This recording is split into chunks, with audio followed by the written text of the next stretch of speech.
本日は対面キッチン作り DIY。利用者は QOL アップ。大家さんは家賃アップ。間違いなし。こんにちは。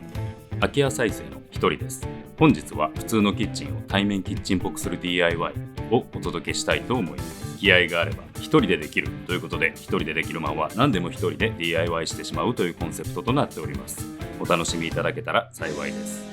本日も動画をご視聴いただきありがとうございます。本日は対面キッチンといっても、使うキッチンは相型キッチン、普通の壁につけるタイプのキッチンですね。それを新しく壁を作って対面キッチン風に改造してみようという DIY となっております。床と壁の工事が終わって、いよいよ内装工事を行っていくこのタイミングで取り付ける予定のキッチンを持ってきました。というわけで、こちらが取り付けるキッチンですね。こちらのキッチンは前回の30万円戸建てから取り外したシステムキッチンなんですね。物が良かったので、清掃を行って天板は少し磨いて物件に持ってきました。このキッチンは中古なんですが、幅が240センチぐらい、賃貸にしてはとても大きいキッチンなので、入居者の受けも良さそうですね。給排水の配管やガス配管はあらかじめ寸法を出して引いてきてありますので、とりあえず取り付ける予定の位置に仮置きをしてみます。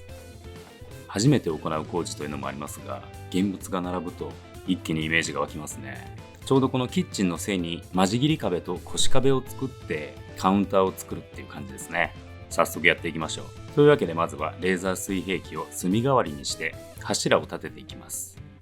立てる柱は真柱用の柱ですね。ホームセンターで購入してきました。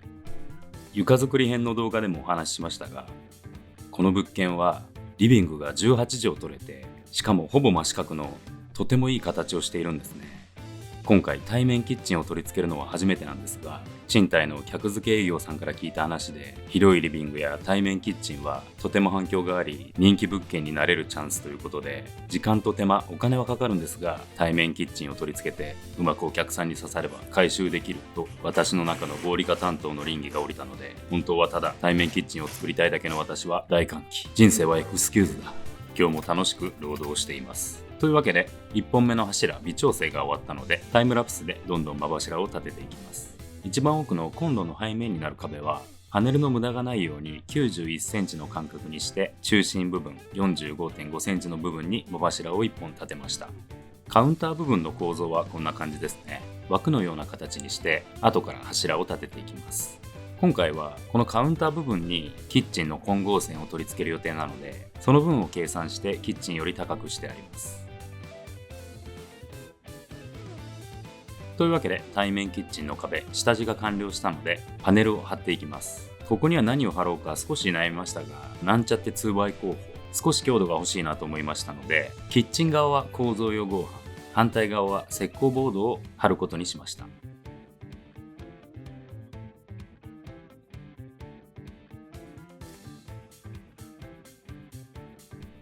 というわけで、下地が完成したので、再びキッチンを仮置きして雰囲気チェック。いや、いい感じですね。対面キッチンを取り付けるとお部屋に立体感が出るというか、なかなか大きな壁をつけたはずなのに狭く感じず、むしろ広くなったような気さえしますね。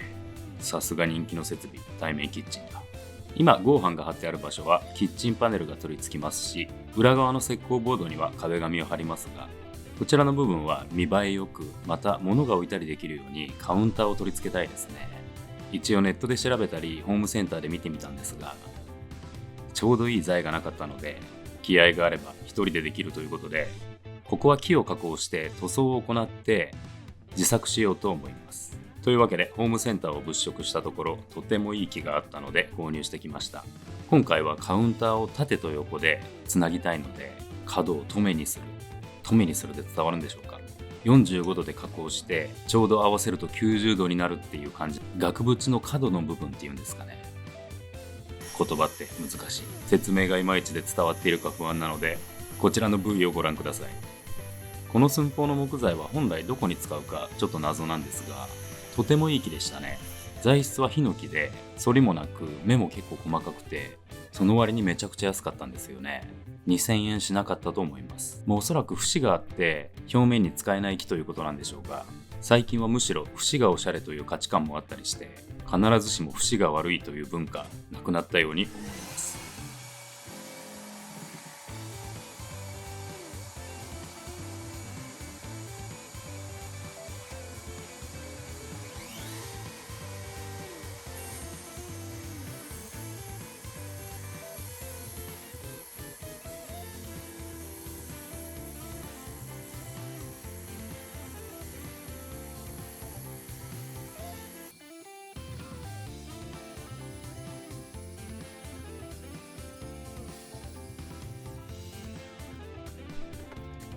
今加工しているのは縦に取り付くカウンターの板ですね。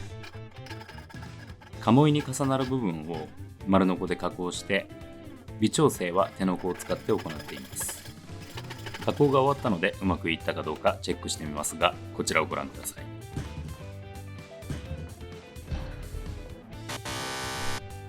何かにつまずいています。現場はきれいに片付けろと大工さんがよく言うのはきちんと理由があったんですね。反省、気を取り直して加工した木材の仮り合わせを行っていきますが、加工の方はうまくいっていたようですね。というわけで対面キッチンの天板のカットが終わりました。こちらを後ほど塗装して取り付けを行っていきます。これが先ほど言っていた留めですね。いや微妙ですね。これは40点ぐらいでしょうか。全く45度が出ていません。一人でできるまだまだでございます。悔しいですが、取り付けの時にパテかコーキングでごまかしておこうと思います。キッチンの場所がバッチリ決まったので、次はこちらですね。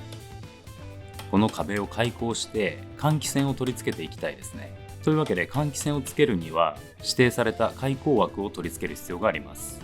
今回は25センチの換気扇を取り付けましたので、それに合わせた枠を作っていきます。枠の寸法は施工説明書に書いてあるので、必ず確認するようにしてくださいね。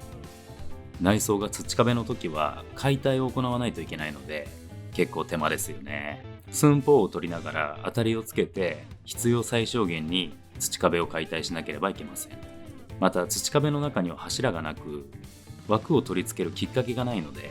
場所によっては結構大きく壊して柱を立てる必要があるかもしれないですね。今回は上下に柱があったので、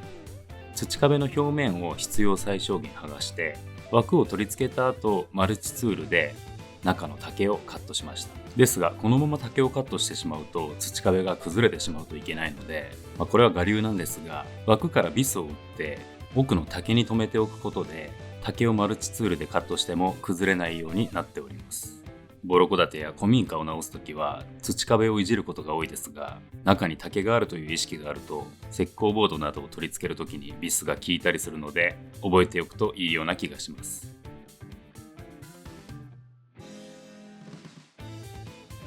というわけで換気扇が取り付く穴を開けることができました。とりあえず石膏ボードを元に戻して、こちらも現場合わせで開口しておきます。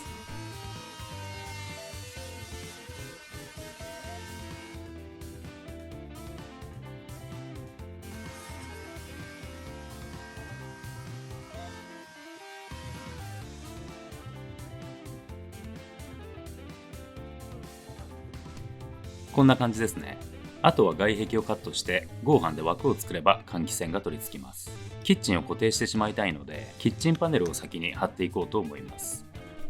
というわけで出ました。こちらキッチンパネルですね。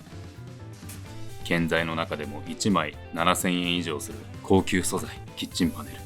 まともに購入すると高いですが、ボロ戸建てのキッチン周りはリフォームが必須となっている場合が多く、キッチンパネルも必須アイテムなので、ヤフオク、ジモティ、またお知り合いなど安く手に入る機会があったらぜひ確保しておきたい材料の一つですね。ちなみに私は弟に少し設備屋さんとつながりがあって、たまに余ったキッチンパネルをいただいていたりします。弟よ、ありがとう。お兄ちゃんキッチンパネルもらってとっても喜んでいるよ。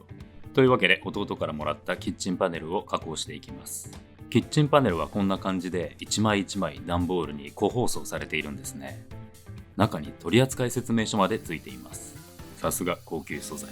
私はキッチンパネルをカットするときは丸ノコを使っていますね。キッチンパネル用の刃もあるんですが、2軍落ちした木工用の刃でカットを行っています。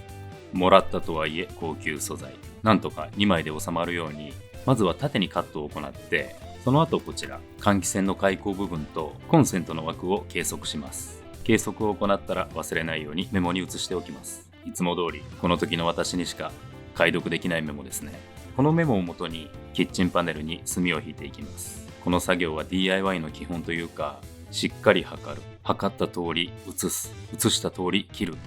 という加工の3大原則が生かされる、いや試される基本にして割と難しい DIY ですね。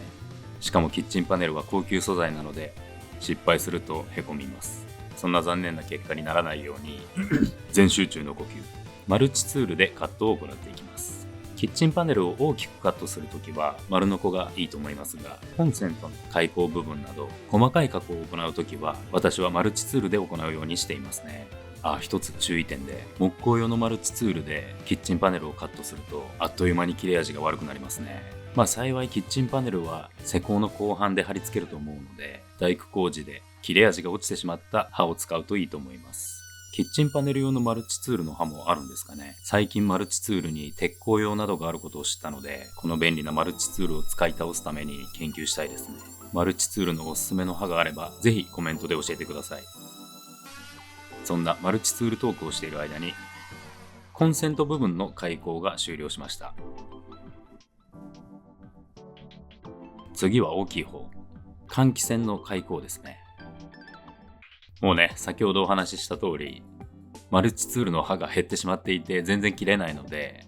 大部分は丸ノコを使ってカットして、四隅だけマルチツールを使いました。加工が終わったので、キッチンパネルを壁に貼り付けていきます。貼り付け方はキッチンパネルの説明書にも書いてあるんですが、パネルテープとコーキングを使って貼り付けを行います。結構詳しく解説してあるので、初めてやるときは施工説明書を読むといいと思いますね。というわけで、まずはパネル用の両面テープを貼り付けていきます。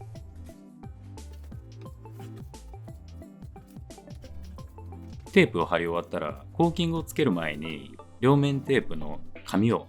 私は剥がすようにしていますね。コーキングをしてから紙を剥がすと指についてしまう時が結構あるんですよね。紙を剥がし終わったらコーキングを配っていきます。キッチンパネルの施工説明書によると、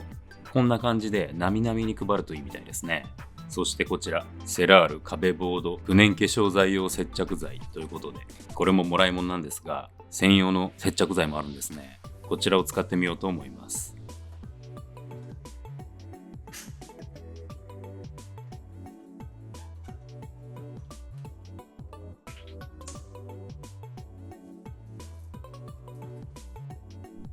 ということで、パネルの貼り付け準備ができたので、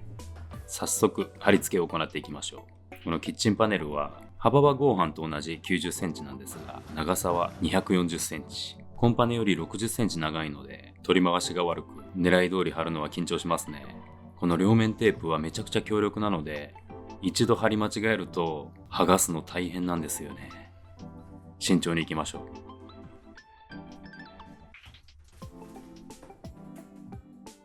右上よし、左上よし、右上よし、右下よし、右上よし、左上よし、右上よし、右下よし。いやー、緊張感が伝わってきますね。この位置でいけそうなので、あとは貼り付けですね。しっかり叩いて、両面テープに浮きがないように接着を行います。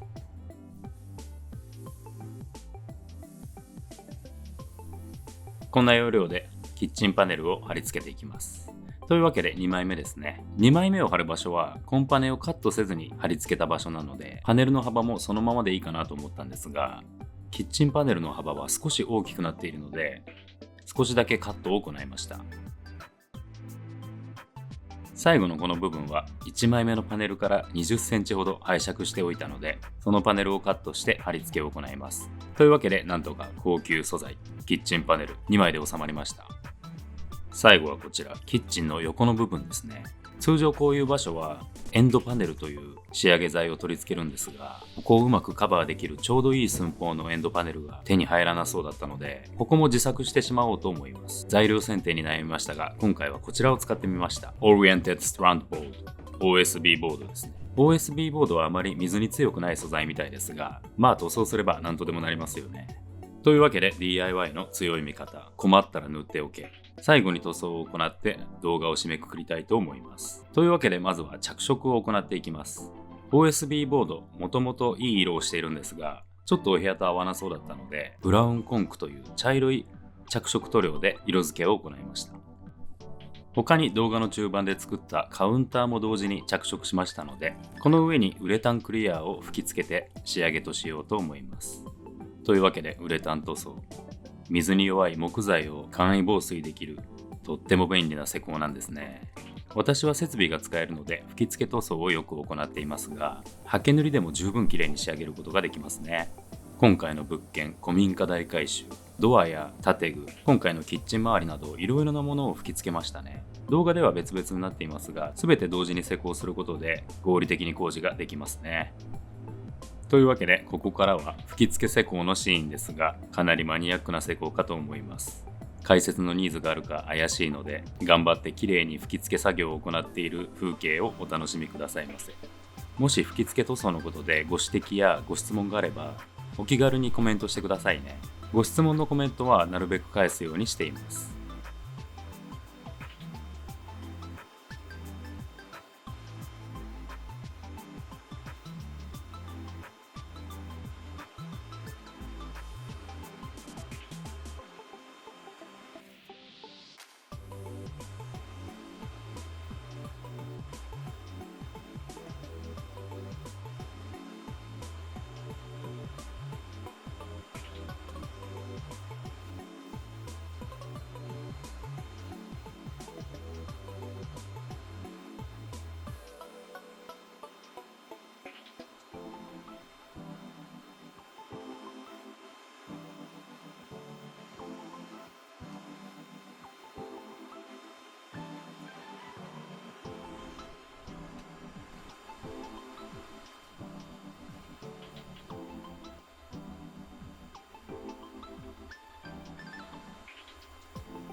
塗装完了ということで、こちらは取り付け作業を行った様子です。少し内装が進んでいますが、